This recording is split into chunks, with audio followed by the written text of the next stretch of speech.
Jain veterans, कैसे आप लोग? मजे में रहना चाहिए।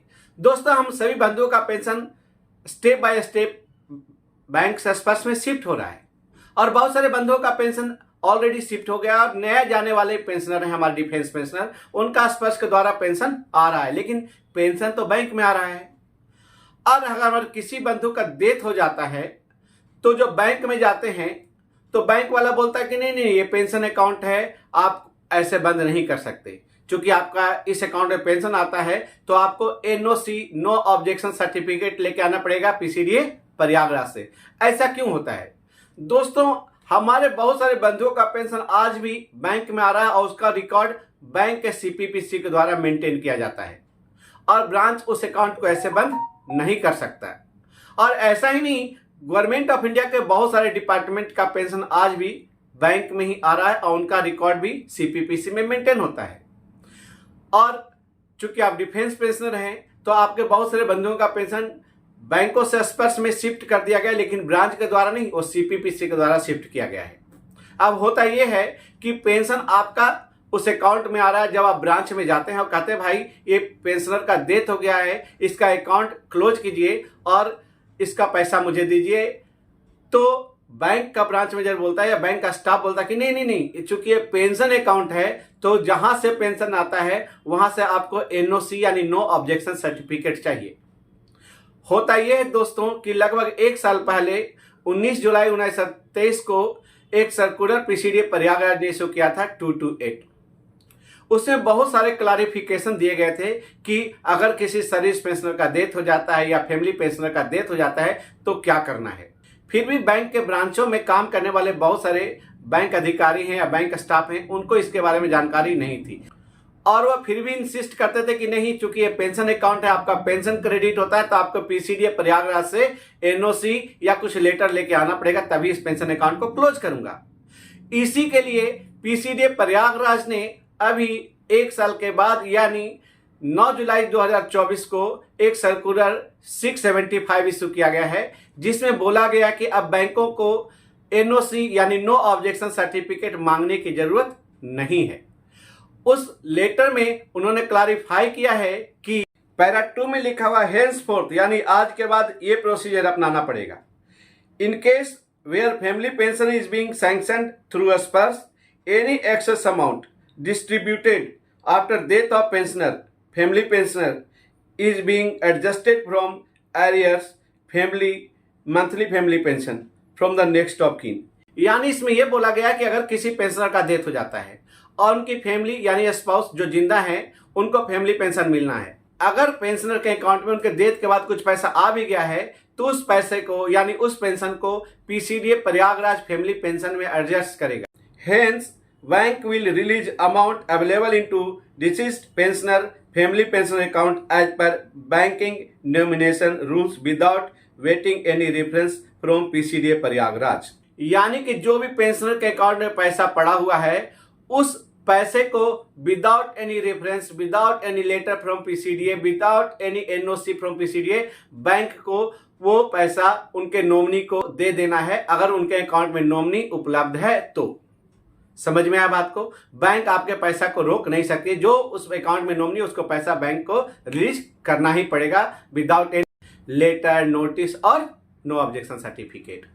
साथ में पीसीडीए प्रयागराज ने यह बताया कि अगर सर्विस पेंशनर का डेथ हो गया तो फैमिली पेंशनर को पेंशन मिलेगा।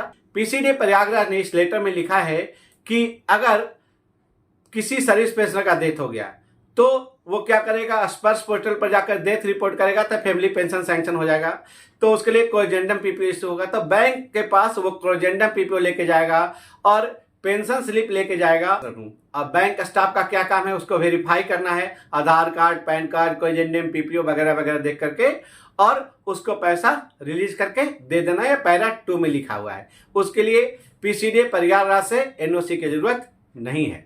पैरा 2 के सब पैरा बी और सब पैरा 1 में लिखा हुआ है कि अगर किसी सर्विस पेंशनर या पेंशनर का डेथ हो जाता है या फैमिली पेंशनर का डेथ हो जाता है, अगर उसके बाद किसी को फैमिली पेंशन सैंक्शन नहीं हुआ है, उस केस में बैंक को क्या करना है? बैंक को यह करना है कि जो उस अकाउंट में नॉमिनी है याद देखिए, जो बैंकिंग रेगुलेशन के हिसाब से जो उस अकाउंट में नॉमिनी है उसको वो पैसा दे देना है, लेकिन कितना पैसा देना है और कब तक का पैसा देना है इसमें लिखा हुआ है कि जिस महीने में पेंशनर का या फैमिली पेंशनर का डेथ हुआ है उससे पहले महीने तक जो भी पेंशन क्रेडिट हुआ है बैंक को पैसा नॉमिनी को दे देना है। उसके लिए पीसीडी परिवार से कोई भी एनओसी लेटर और नोटिस की जरूरत नहीं है, लेकिन जिस महीना में डेथ हुआ है उस महीने के पैसे को यानी उस महीने के पेंशन को नॉमिनी को नहीं देना है।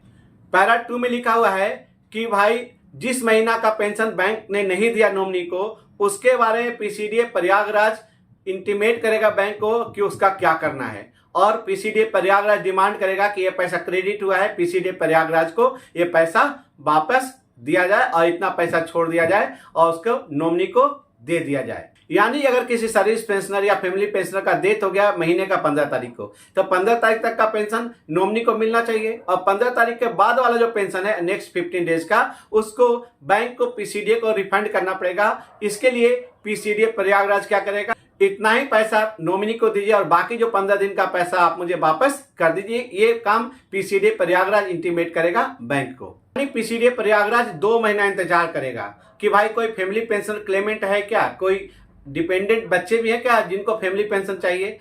उसके बाद पीसीडीए प्रयागराज एक लेटर इशू करेगा, इंटीमेट करेगा बैंक को कि भाई कोई भी अब इसका फैमिली पेंशन क्लेमेंट नहीं है। आप फैमिली पेंशन क्लेमेंट नहीं है तो इतना अमाउंट जो है आप पीसीडीए को दे दीजिए, जो पैसा 15 दिन का बचा हुआ था उस महीने का, और बाकी पैसा आप नॉमिनी को दे दीजिए और इस अकाउंट को आप बंद करके फाइनल क्लोजर कर दीजिए। लेकिन अगर 2 महीने के अंदर कोई next of kin come up हो जाता है कि नहीं मैं फैमिली पेंशन के लिए एलिजिबल हूं, तो क्या होगा, तो होगा कुछ नहीं दोस्तों, चूंकि फैमिली पेंशन सैंक्शन हो गया विद इन 2 मंथ्स, तो वो क्या करेगा, उसके लिए क्रोजेंडम पीपीओ शो होगा पीसीडीए प्रयागराज के द्वारा। तो क्रोजेंडम पीपीओ, पेंशन स्लिप, आधार कार्ड, पैन कार्ड ले जाकर के बैंक को देगा और बैंक क्या करेगा, भाई जो पैसा सर्विस पेंशनर को जो उनका डेथ हो गया है उसमें क्रेडिट हो गया है वो पैसा फैमिली पेंशन के साथ एडजस्ट हो जाएगा। उस केस में क्या होगा, बैंक को कुछ नहीं करना है, सीधे सीधी उस अकाउंट को क्लोज करना है और नॉमिनी को पैसा दे देना है, और कोई पीसीडीए प्रयागराज से उनको एनओसी लेटर का जरूरत नहीं पड़ेगा। बैंक वाला 15 दिन का पैसा तो नॉमिनी को दे देगा, लेकिन बाकी 15 दिन का पैसा पीसीडीए प्रयागराज को कैसे भेजेगा। तो पीसीडीए प्रयागराज ने इस लेटर में बताया है कि बैंक को क्या करना है, 15 तारीख को चूंकि डेथ हुआ था पेंशनर का मान लिया, तो 15 तारीख तक का पैसा नॉमिनी को देना और बाकी 15 दिन का पैसा पीसीडीए प्रयागराज के अकाउंट में जमा करना है जो आरबीआई के साथ अकाउंट में। पीसीडीए प्रयागराज ने इस लेटर को all CMD chief managing director of all PDA यानी पेंशन डिस्ट्रीब्यूटिंग एजेंसी, चाहे सरकारी बैंक हो चाहे प्राइवेट बैंक हो, सबको दिया गया है और सबको ये मान्य करना पड़ेगा। तो याद रखिए, अगर आपके साथ ऐसा हो रहा है, कोई बैंक वाला या बैंक का स्टाफ कोई मांग रहा है कि भाई एनओसी पीसीडीए प्रयागराज से लेके आओ, मुझे लेटर लेके आओ, ये पेंशन अकाउंट है तभी बंद करूंगा, तो आप उनको ये सर्कुलर दिखा सकते हैं। आरबीआई में कंप्लेन कर दिए, अम्बुड्समैन में कंप्लेन कीजिए ताकि आपको आपका अधिकार मिल सके। आपसे अनुरोध है कि ये वीडियो काम लायक होगा, आप इस वीडियो को दूसरे वेटरन्स तक जरूर पहुंचाएं ताकि वो इसका लाभ उठा सकें। जय हिंद।